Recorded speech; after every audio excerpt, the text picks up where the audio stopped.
All right, I'm gonna start. Okay, so my name is Tony Passaro, for those of you that don't know me. I graduated in 2013. I teach middle school band, 5th through 8th grade, in Lake Forest, Illinois, which is 30 miles north of Chicago.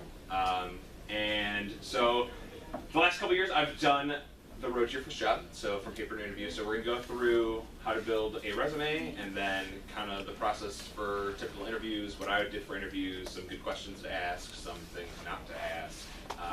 And then if you get some questions, you could ask. There's some, I asked my administrators some questions that they actually got, and some of them are, seem like obvious questions, but some of them, it's pretty shocking. Okay. Okay, so who can help me with my resume? So here, academic advisors, core, and alumni education grads. So when I was here, I kind of did this senior year breakdown where I was like, man, don't know if I want to teach or not. So when and then I started student teaching and then I loved it. So I went to, my academic advisor told me how to build a certain curriculum, or a certain resume. Turned out that resume was not the way the actual world works. So I went to core, and I went to a bunch of alumni education grads that I knew, and they sent me theirs, they helped me out, like, build a new one. And then luckily I knew some family members that are administrators that told me that basically what I was told was the complete opposite of what you should do. So knowing how to build your resume, going to the right people, you don't just go to one place, check with other people. Ask multiple resources.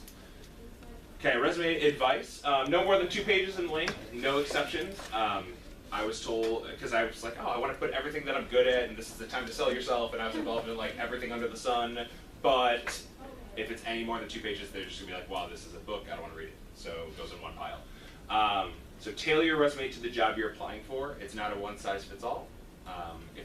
Since I applied to a bunch of high schools and middle schools and elementary schools, administrators don't care about your high school experience. Same with high school. High school administrators don't care about general music or elementary school. So tailor it to the job you're applying for, and it's your time to shine. How will you stand out? Really sell yourself. So say everything that you have done that is positive. Say things that you've been involved in. Diversity is better. So if you just talk about, so for me, since I was music, so if you say everything, all music ensembles, and nothing about like real, like volunteering or like real world application, kind of leans one way or the other.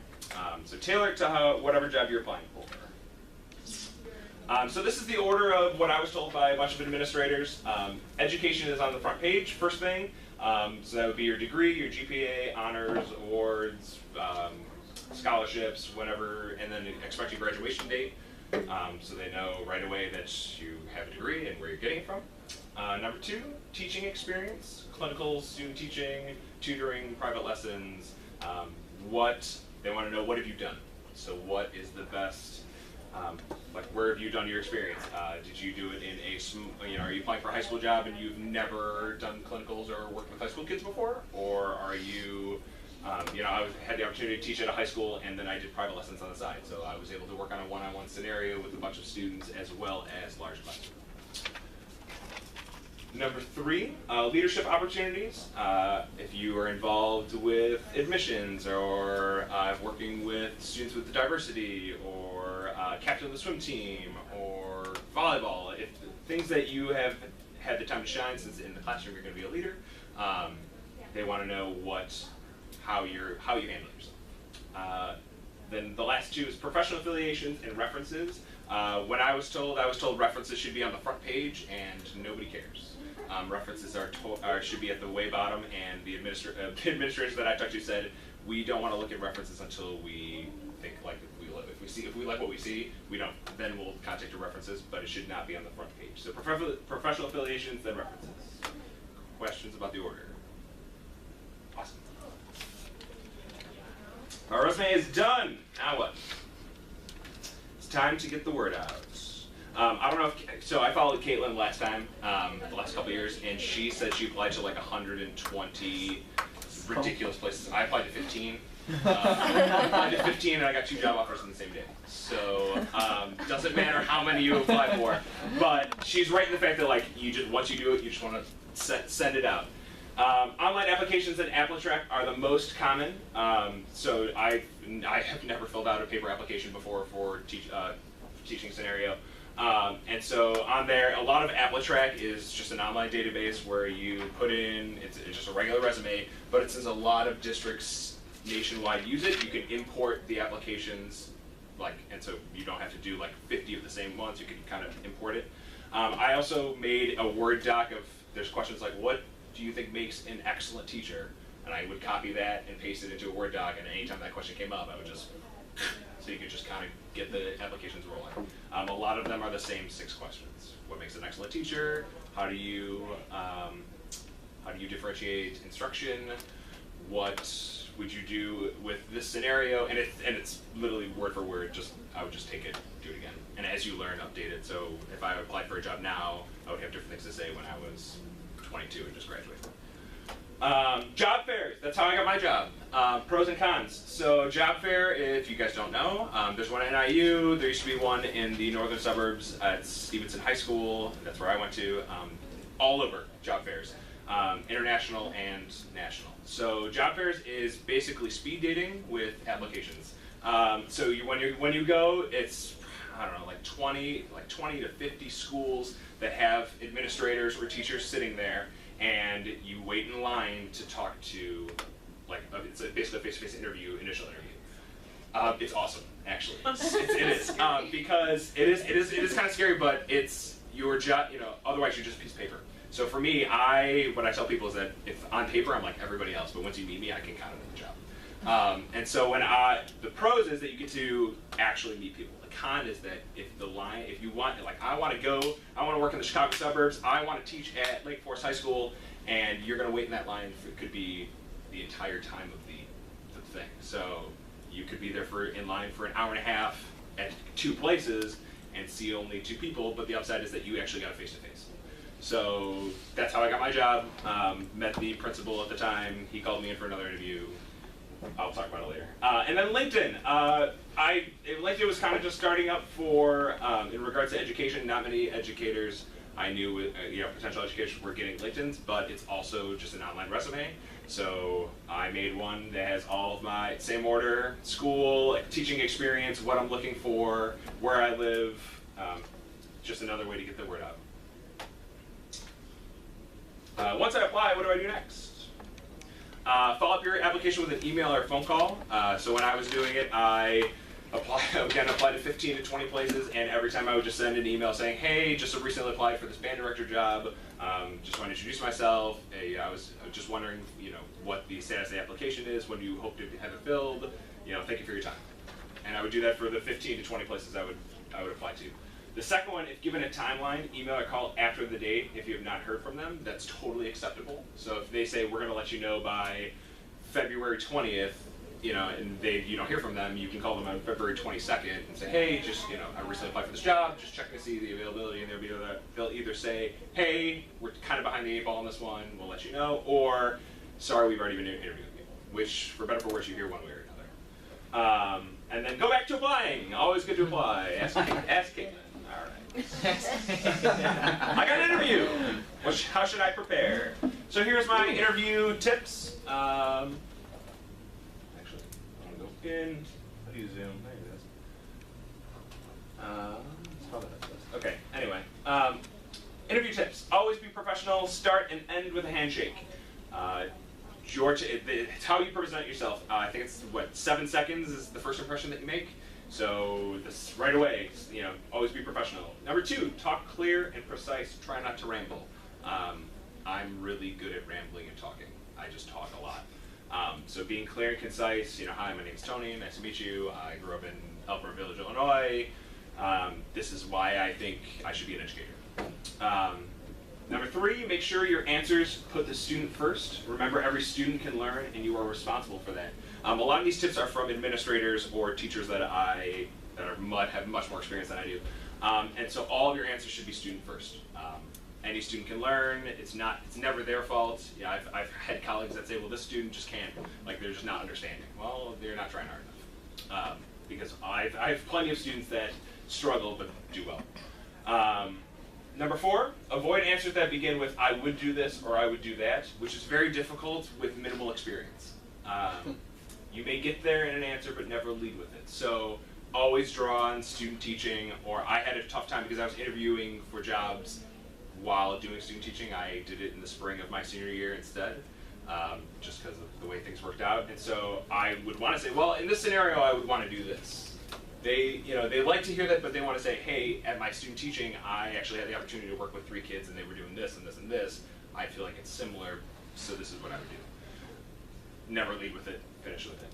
And 5, always give answers that are proactive, not reactive. A student threw a shoe at you, what would you do? Okay, well, how are you going to make sure that the kid doesn't have the opportunity to throw a shoe at you?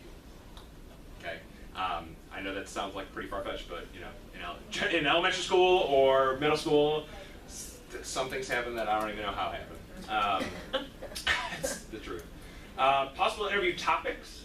Again, this is from administrators. This isn't my just doing. Number 1, how would you relate to students, parents, and coworkers? And that kind of goes with the second one of how would you create rapport with your students, and that how would you create rapport with parents too. Also goes to with proactive. So would you talk to only parents when the son or daughter gets in trouble? Would you send out a newsletter? Would you talk to the kids only about school, or would you talk to them about their hockey tryouts or cheerleading, or take an interest in their lives? Because it took me a full year I knew it, but it took me a full year to realize that most of my kids aren't going to remember my class, but they're going to remember things about me. Oh yeah, he went to see me at my 7th grade basketball game. Cool, man. If that's what you remember about me, great. If I can help in any way, that's awesome.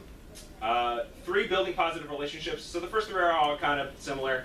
There are going to be students that just don't, rub against you the wrong way. It's life. I've run into it plenty of times, and it's not, there's always an underlying reason. It's not because they don't just like school. It's, so how are you going to be, I say kill with kindness. How are you going to just be over whenever a student comes in, hey, it's how's your day? Terrible. Hey, but it's going to be great. It's going to be awesome today. It's middle school band. All right. Yeah, they'll give the half smirk, I don't want to be happy, but I'm going to walk away anyway. The way middle school is. But positive relationships. How are you going to make them, if you were the only, I had students that weren't even mine come up to me and was Mr. Passaro, you're the coolest. Don't know you, but thanks, man. And just, positive relationships. Number 4, how would you facilitate learning in your classroom? So how would you make learning fun? How would you, I tell my kids every day, I want to be 50%, very tough, and we need to get stuff done, and 50% super fun. So if we need to get work done, we're going to get work done, but there's a nice balance. So how would I facilitate the learning? How am I going to make them remember on their own without just saying, hey, quarter note equals 1 note. Hey, the President of the United States is Barack Obama. Hey, things I know. 5, what makes a good lesson? So there's an acronym called GANAG. So it stands for Goals and Objectives, Access Prior Knowledge, New Info, Apply Thinking Skills, and then Goal Review. So basically it means take pulse and assessment of your students before the end of the lesson. So at the start of your lesson, we're going to be talking about this today. And at the end, hey, does everybody understand? Well, how do you, if you don't get that far? And I was just talking to a math teacher, a 6-year math teacher the other day, and I said, how do you, I was that kid that doesn't want to talk to people. Yeah, does everybody understand? I didn't want to be that guy. If everybody understands, I don't want to be that guy that doesn't. So how do you know?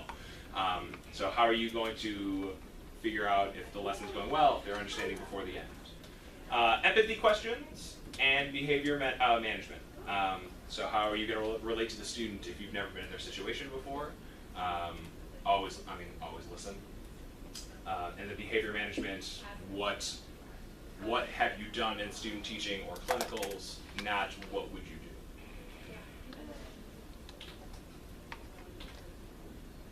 Okay, good questions for them. They want you to ask questions at the end. If they say questions for us and you say nothing, it's not necessarily a good thing. So a couple questions.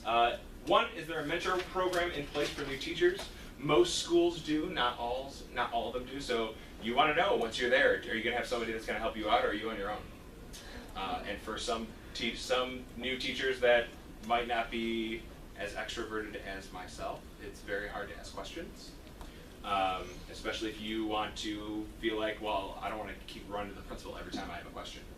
So mentor programs are great. Number 2, average class size. Are you going to be an inner city of 40 to 1 with 25-minute class periods? Or are you going to have 15 to 1 and classes are 50 minutes?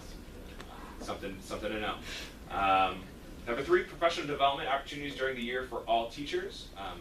Are there opportunities that aren't outside of the school district? So I have conferences that I go to all the time, and that's great for me, and our district has some professional development throughout the year, but some schools don't have the time or the money to do it. So how are you going to continuously get better? It's also, and I heard Caitlin say that like some days you're gonna go home and you're not gonna want to teach, like you're just gonna be so bogged down. Going to professional development, I don't know, it's for everybody. For me, it gets me super rejuvenated, and I just want to go. I want to try things. This is great, and it makes me realize that it's just one day, wash it away. Number 4, what is the timeline for the position to be filled? Kind of talked about that earlier. You want to know. Just don't let it be. If they don't, usually they'll tell you, but don't leave it out in the open. If it's been 3 months and you haven't heard anything, and you don't know when they're going to tell you, it's kind of hard. And then, what type of blank teacher are you looking for? So I always ask, what kind of band director are you looking for? And they'll tell you, and right away that kind of tells you how you did in the interview. So when I asked what kind of band director are you looking for, they're like somebody that's outgoing, somebody that relates to students really well, somebody that differentiates instruction by doing this. And I was like, oh, I said all of those things. Like, that's really great. Or they're saying things like, super proficient in speaking Spanish. Okay, I can't do that. Like I can kind of get by, but like if that's the expectation, I know that this job might not be for me. Now that they had questions, I have 3. They've been asked before. What is the pay for this position? Maybe in like the last round of your interview, that's something you can kind of ask. All districts in the state, well, I would say 99% that's not private schools, have the contracts online, so you don't even have to ask that question. But you remember, student first, not money. Just throwing it out there. Number 2, what is the protocol on leaving the school day early? Some people coach, like myself. I coach high school water polo at the neighboring high school, and they get out 30 minutes earlier than I do. So I'm always there late, which is fine because my job comes first. But don't go in there saying, hey, I got 3 other jobs and I need to do something. When can I leave early? Well, the expectation is that you're going to be there the whole day.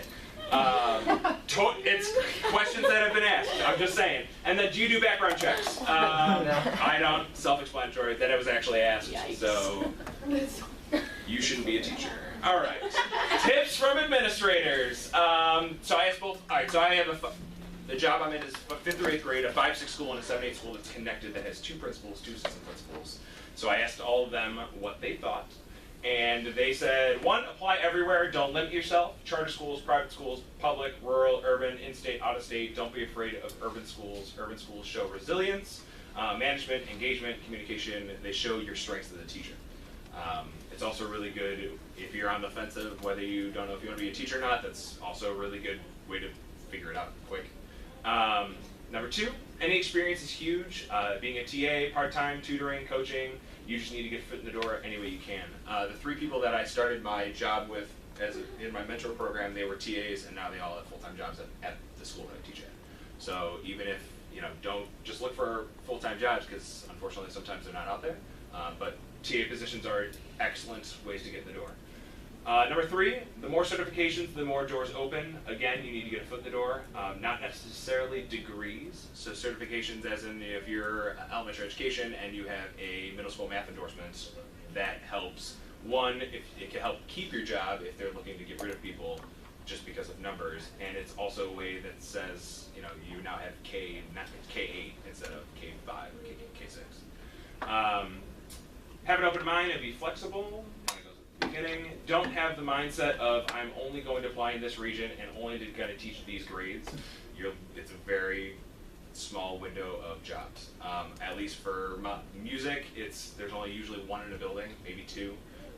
For some smaller schools, there might be only 4 elementary teachers because that's how big the school is. So again, be flexible and kind of branch out if you know you can do it.